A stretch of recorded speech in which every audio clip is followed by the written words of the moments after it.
It is a classic, actually classic diplomacy to maintain friendship with all nations without condition. That is his adoption of this foreign policy initiative, Philippine First diplomacy. That's why he abhors confrontation with nation, but rather exhaustions of diplomatic initiative and discussion. And he wants to share with the world in finding solution to not just international conflict, but regional conflicts as well. Contributions of our wisdom to find peace and security with the rest of the world. So that is his marching order. But foremost of all, he wants to maintain our close ties with our people. His commitment to protect, to serve, and to assist all our people abroad, especially those distressed Filipino workers.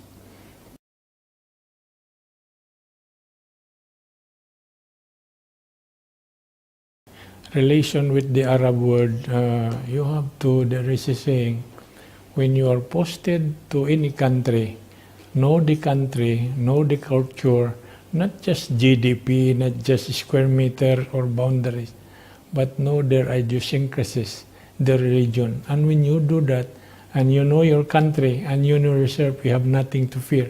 That is to paraphrase The Art of War by Chancha.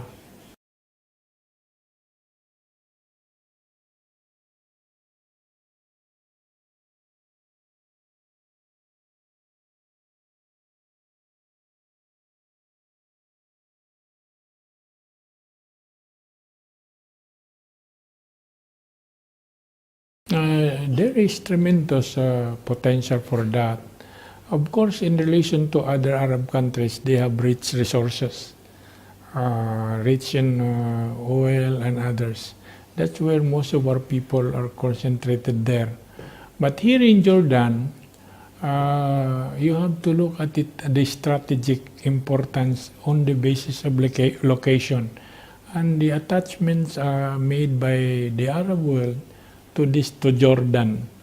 If you look at Jordan, they have no oil resources, but the Arab look at this leadership, His Majesty, as a great descendants of Prophet Muhammad, with reverence and respect. That is an ace factor for Jordan.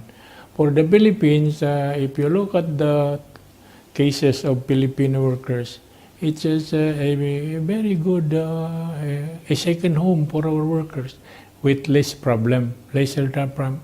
Meaning the people are good, the people are honorable people, and then that look upon our workers also with respect. So that is a plus factor for Jordan. As I said earlier, the strategic points pivotal in our evacuation in terms of crisis. That is the importance of, and in relation to our Mindanao problems before, Jordan always hold a greater respect for our problems in Mindanao.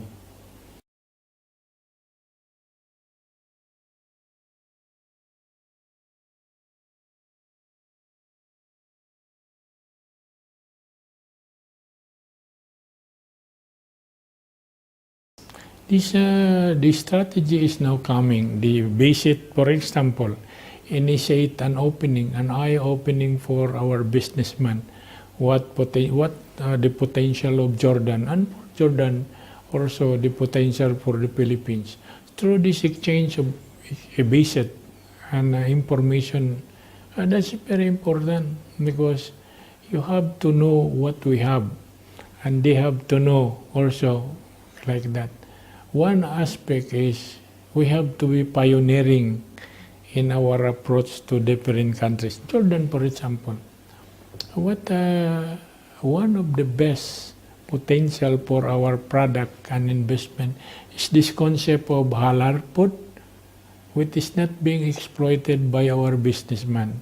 Why is Brazil, Argentina, New Zealand, Australia came up with halal food? Why cannot our factories in corned beef, sardinas can do so? It's a multi-billion-dollar industry that our businessmen should exploit. So information must flow harmoniously.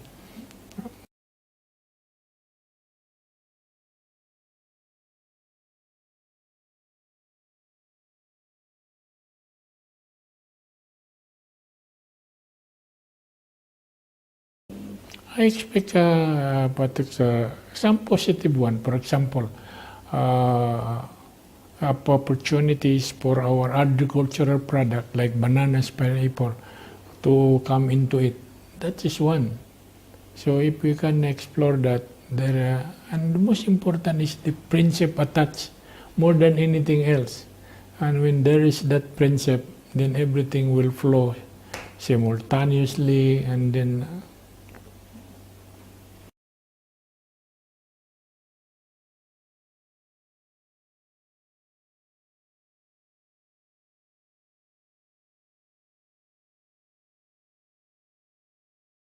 the Philippines is one of the biggest supplier of seafarers all around the world. There is a saying, board any ship, anywhere in the world, you will always find a Filipino workers. Here, we have this entry point, the Gulf of Aqaba, And then that is very important that our certificate that will be recognized by the Royal Kingdom of Jordan. Very important yun on maritime issues. We take stock on that.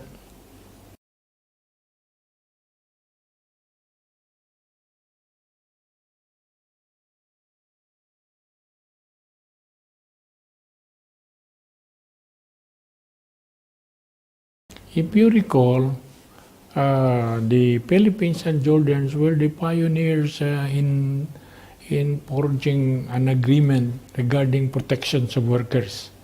And I am told that the quality template versus what we are supposed to sign now is much, much better than what is being agreed upon with Kuwait. For instance, the access to internet and cell phone is now built in into our new agreement. And then our domestic helpers will be allowed to cook their own food.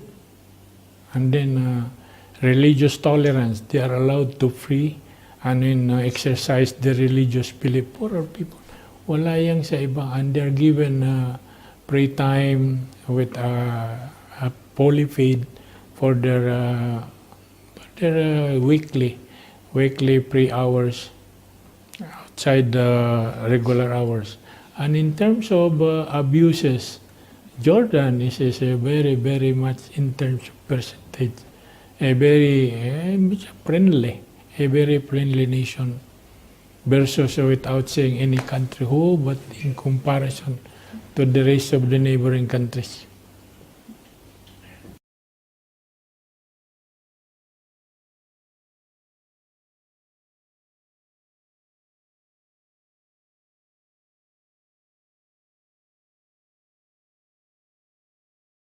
When this country was called Transjordan before, and then in 1948, the United Nations passed a resolution dividing State of Israel, State of Palestine. Unfortunately, the Palestine, together with the rest of the Arab world, rejected that resolution. They went to war for many years. But Jordan, after that, realized the importance of neighborhood, good neighbors, signed a treaty with Israel, and Egypt also decided. So there is an emerging changes in approach, in diplomatic approach.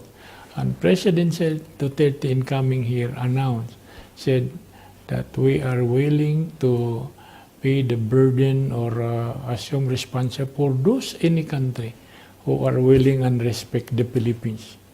And his message is to all Filipinos, stand up with head erect, look people into the eyes, be a Filipino.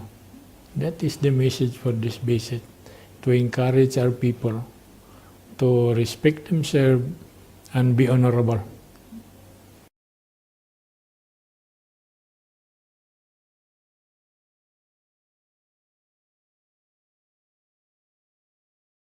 Yes, that's very important because there is a new enemy today, global enemy, and that is radicalism, extremism, and it's creeping slowly into the Far East. And Jordan is one country also that that will not allow such. And Philippines will depend upon the cooperation, assistance, military terms, joint training. And I heard there is a discussion for donations of helicopters, but something for our leadership to pursue. But hopefully it will come to materialize. And in addition to that, much further cooperation will be undertaken, which is more meaningful and for our country.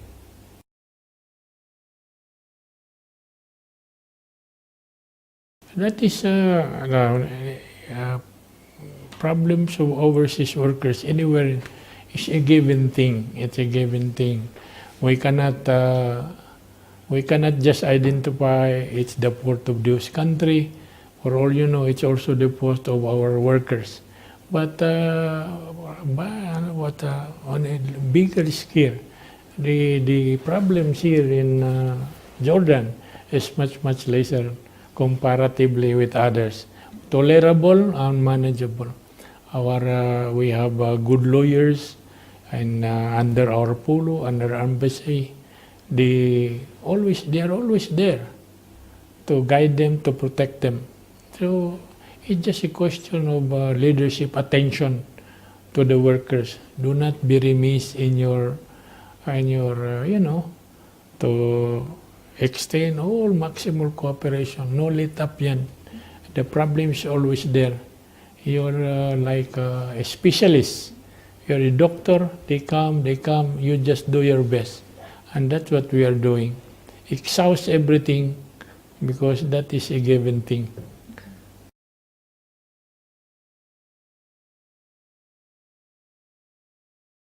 You believe in destiny? The president said, I became president because it's the will of God.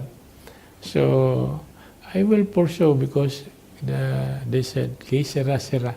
What must come will come. What will not come will never come. So if you believe in God's will, trust on that. Everything, just do the best you can. God will inspire you to do what you must.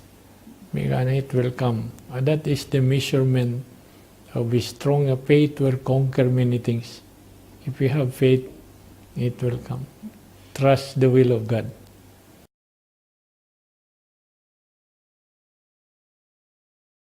Okay, our assurance to the Filipino people here that our embassy is always ready to help them at any time.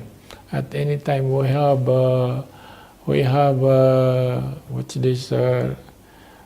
action officers. At any time they can call, and then we have a polo office staffed with dedicated labor officials, not just but even psychological material ready to help. But there is a limit to what we can do. They must share with us. They must share with us in that responsibility. That's